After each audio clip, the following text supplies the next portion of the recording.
that the candidates are not very well educated. Of course, they can use it as Aam Aadmi Party, but they can also use it to control them, that you don't have any identity of your own. Once you are out of the party, you are nothing. So this is a dilemma, because this is being put as an antidote to dynastic politics. That someone who doesn't have any identity can be leader of AAP. But then there is another trap. They are creating new dynasty. So I think that now They could be creating. I think that As so so for far responses. goes down to get garlands, you are not armed. I think any brief comments, Yeah. then you can I just have think- any brief Yeah. comments. Yeah. in there. Yeah, you can write that. No, आप कहिए sir पहले आप no अभी आप में ही हैं। नहीं अभी हम सब लोग आप में हैं। no, about this worry about how to harmonize movement politics with electoral politics. Take it from the opposite side. See how the incorporation process has taken place, because the movement politics gave the challenge, gave new ideas. Whether it is the Janata period or when the so many civil liberty groups and other groups, they became part of the Janata Party, then Janata Dal and so on. Sonia Gandhi created the National Advisory Council, taking so many NGOs. Some of them were almost social movement kind of people. And there are other ways of incorporating the social movement groups also. Therefore, there has been a state recognition of the both threat and the power of social movement groups. Somebody there had asked me whether that is not the only way to seize power. The social movements should become parties, fight elections, become governments, and that is the only way to seize power. Always keep in mind the difference between government and state. CPM did not exercise state power. And so the state power is a much more complicated thing, in society, economy, media, culture, and coercive organs. How that linkage is the aggregate power structure is state power. So therefore, it is extremely important to see why social movements have remained outside and what contribution they make to even the transformation of the power structure. So that is the point I would like to stress. And creative new ways and old ways have to be found in terms of not harmonizing, but at least seeing the significance of both electoral politics and movement politics. Very quickly to respond to it's like there was a piece in Hindu 2 days ago. They said that we give parties 5 years, and we hardly have given Aam Aadmi Party 1 month to say. It's not a question. It's also perhaps too much of hope with Aam Aadmi Party that everybody wants it to take certain direction. And therefore, as I said, being a part of the movement, it was like day-to-day business to ask questions. आज क्या किया, आज क्या नहीं किया, दिशा निर्देश किधर है? If we keep this in mind, then it's possible that Aam Aadmi Party would move at least in the direction of a better delivery system within the existing kind of system that we have. It is this assurance that we shall deliver no matter what. It is this that we shall give you a corruption-free delivery of goods and services that has really captured people's imagination. But I think why this meeting has taken place here and why all of you have really spent your time, as all of us have also spent as much time, is only to understand certain phenomena which is so new. Perhaps we won't have spent so much time understanding BJP. We won't have spent that much of time understanding the Congress. It's just because this phenomena is new. And as I said, personally, out of my personal experience, spoken to a mohalla homeopathy doctor, to an auto rickshaw wala, to a taxi wala, making sheer probing as to what is going on in the minds of the people, and not to give them a lecture, but to learn lessons from them as to what is the perception. And let me tell you, there is a lot of hope, because otherwise politics been not able to generate any kind of hope. It was like a state kind of a thing. It is given now. They have made politics possible even for the ordinary person, and therefore I look at the point that you are saying, but that point also has so much of significance that every revolution, as a student of history can say, has always thrown up leaders. It's not the leaders who have created revolution, but sometimes revolutionary process also, throws up leaders in China, elsewhere. And so therefore I look at AAP with a very, very positive sense. But then that does not prevent me from looking at it critically. I mean, Professor Anand Kumar has left.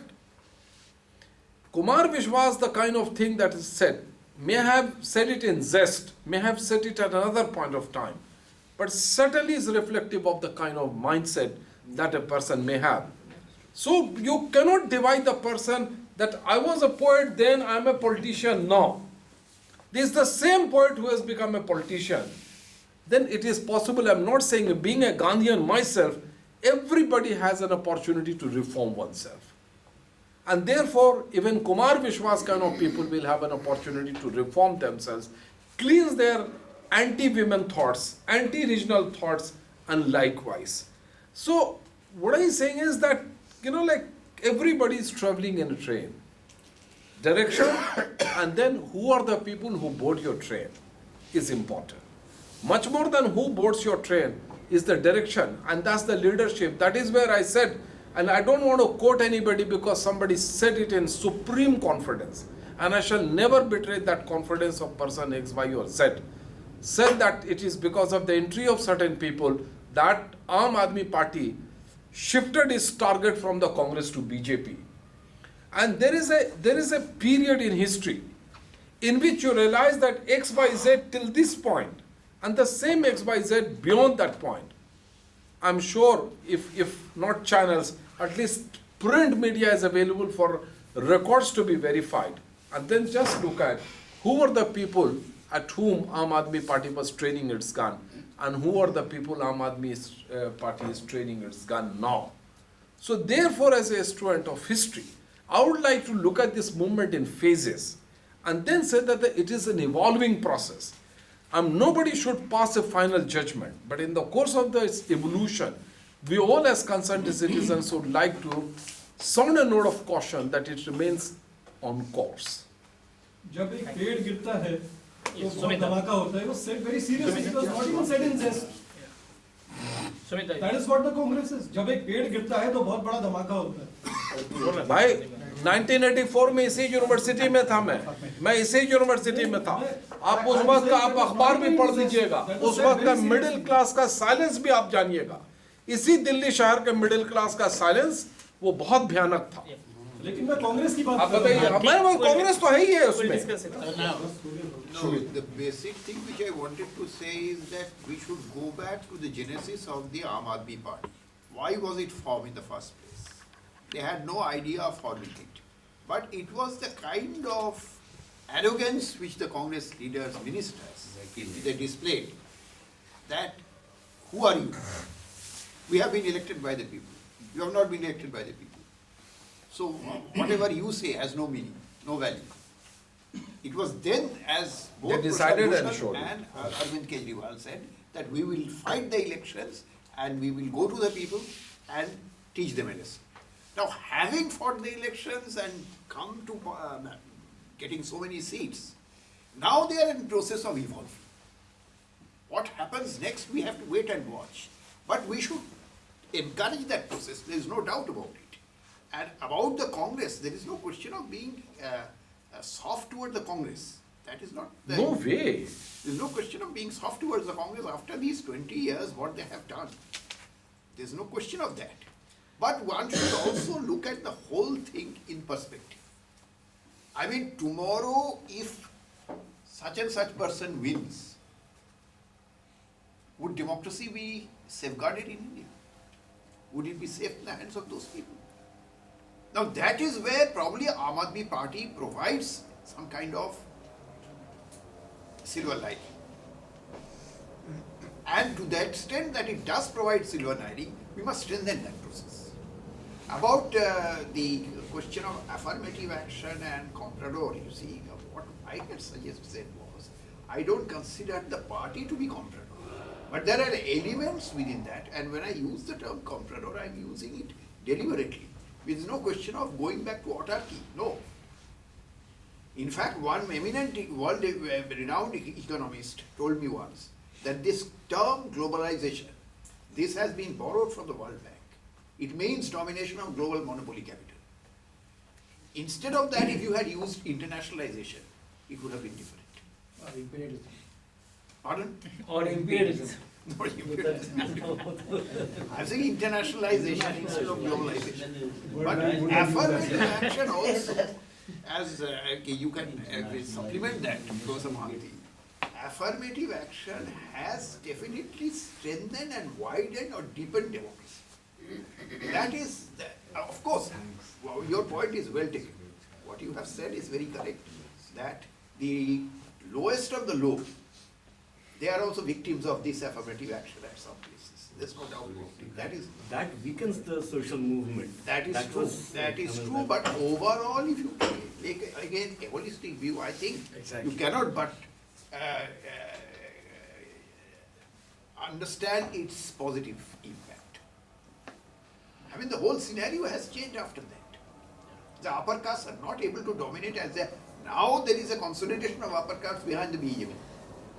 How far they will be able to go for that caste consolidation, and only with the help of Hindu votes, whether they can come to power. That has to be wait and watch. Of course, other factors are also there, which will, and there the Congress's role will also play a kind of negative role it will have in terms of helping the BJP to come to power.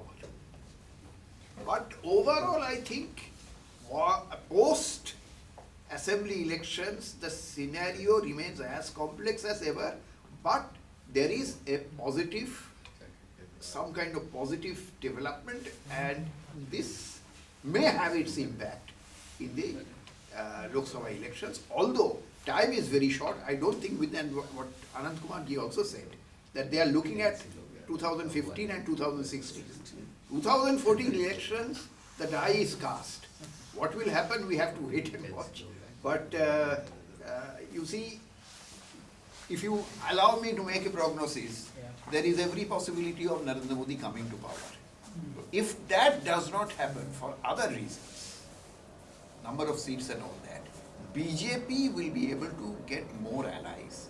And I don't know, although yesterday Mamata Banerjee had made it clear that she will not go with the rioters, she will not support a government of rioters. But if Modi is not there, then whether she may not support, because she has a Muslim vote bank to protect, but she will definitely remain, in that scenario, she could remain neutral. Even JDU. JDU,